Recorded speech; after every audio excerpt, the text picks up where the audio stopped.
अरे बिद्दू, आज घर में बहुत काम है। आज तुझे स्कूल जाने की जरूरत नहीं है। लेकिन दादी, आज तो स्कूल में मेरा टेस्ट है। अरे एक दिन स्कूल नहीं जाएगी तो ऐसी कौन सी तेरी कलेक्टर की पढ़ाई छूट जाएगी। वैसे भी मैं देख रही हूँ आजकल तो बड़ी ढीठ हो गई है। अपनी दादी की बातें सुनकर बिंदु नाराज हो जाती है। तभी उसकी माँ कहती है, अरे बिंदु, इतनी छोटी बात पे मुंह फुलाने की क्या जरूरत है। दादी बिल्कुल सही कह रही हैं। लड़कियों को तो घर के काम काज सीखना चाहिए। अरे बहू, रमेश के लाड़ प्यार ने इसे बिगाड़ रखा है। कम से कम तू तो मेरी बात समझती है।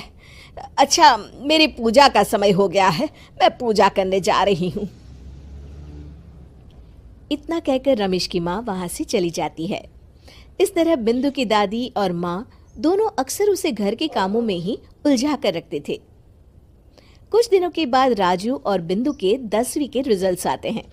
दोनों बच्चे दादी को अपना अपना रिपोर्ट कार्ड दिखाते हैं। शाबाश मेरे लाल, तू तो बड़े अच्छे नंबरों से पास हुआ है। तभी बिंदु कहती है, दादी मैं भी अच्छे नंबरों से पास हुई हूँ। रमेश की माँ बिंदु को अनदेखा करते हुए कहती है, हाँ हाँ ठीक है, अभी यहाँ खड़ी क्या कर रही है, सुन लिया मैंने। जाकर मेरे लिए चाय बना कर लिया। बिंदु उदास होकर चाय बनाने किचन में चली जाती है। तभी राजू कहता है,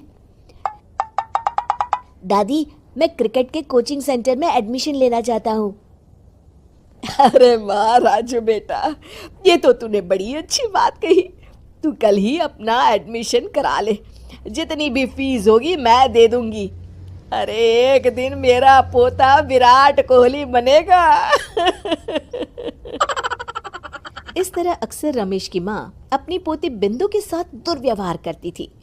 कुछ दिनों के बाद रमेश की माँ और उसकी पत्नी दोनों सास बहू मिलकर राजू का एडमिशन अच्छे स्कूल में करवा देते हैं, लेकिन बिंदु का एडमिशन नहीं करवाते।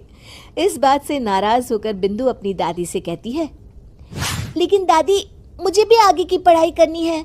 अरे क्या करेगी आगे की पढ़ाई लिखाई करके हैं?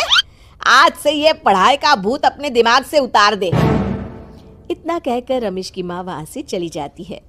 उस दिन के बाद से बिंदु की पढ़ाई हमेशा के लिए छूट जाती है और उसकी दादी उससे घर के सारे काम करवाना शुरू कर देती है।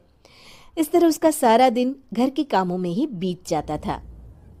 कुछ दिन बीत जाते हैं और एक दिन रमेश छुट्टियों पर घर आता है। बिंदु को घर के काम करते हुए देख उससे कहता है, अरे बिंदु बेटा, तुम स्कूल नहीं गई? पिताजी, दादी ने मेरा एडमिशन कराने से मना कर दिया है। वे कहती हैं घर पे रहकर घर के काम करना सीख। अपनी माँ का ये बर्ताव देख रमेश को बहुत गुस्सा आता है और वो अपनी माँ से कहता है, माँ, ये तुमने क्या किया? आगे की पढ़ाई के लिए स्कूल में बिंदु का एडमिशन क्यों नहीं करवाया? अरे बेटा, लड़की जात है, ज्यादा पढ़ लिख कर क्या करेगी? वैसे भी शादी के बाद तो इसे घर के ही काम करने हैं ना। तुम किस जमाने में जी रही हो माँ? अगर कल्पना चावला के घर वाले भी तुम्हारी सोच के होते तो क्या वो पूरी दुनिया में हिंदुस्तान का नाम रोशन कर पाती? इसका स्कूल छुड़वाकर तुम इसका भविष्य बर्बाद कर रही हो, लेकिन मेरे रहते ऐसा नहीं होगा। बिंदु बेटा, कल ही तुम्हारा एक अच्छे स्कूल में एडमिशन करा दूंगा। तुम जितना चाहे उतना पढ़ो। मेरे होते हुए तुम्हें किसी बात की चिंता करने की जरूरत नहीं है। अपने पिता से हौसला पाकर बिंदु खुश हो जाती है और कहती है, जी पापा, मैं खूब मन लगाकर पढ़ाई करूंगी और बड़ी होकर डॉक्टर बनूंगी। ये हुई ना बात। शाबाश मेरी बेटी। शिक्षा, लड़का हो या लड़की, हमें दोनों को आगे बढ़ने का मौका देना चाहिए।